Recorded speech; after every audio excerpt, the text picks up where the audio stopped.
Hello friends, ఇగో మా చిన్న అబ్బాయికి జనియా పట్టింది. చూడరా, ఇంత కూడా భయం లేదు వానికి. నాకు అంటే పానం సగం పానం పోతుంది జనియా పట్టిందని తెలుస్తుంది.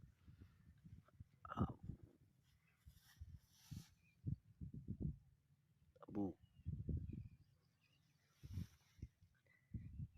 చూడండి జనియా ఎంత ఉన్నదో. లే లేరా, చందీరా చందీరా చూడండి ఇస్తాను.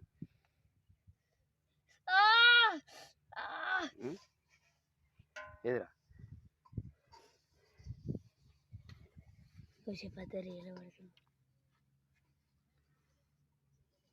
కనబడతలేదురా, చీకటి చీకటి ఉంటుంది. చూడండి ఇదే జనియా మా అబ్బాయికి పట్టింది. బూ, జనియా అంటే నాకైతే సగం పానం అయిపోతుంది.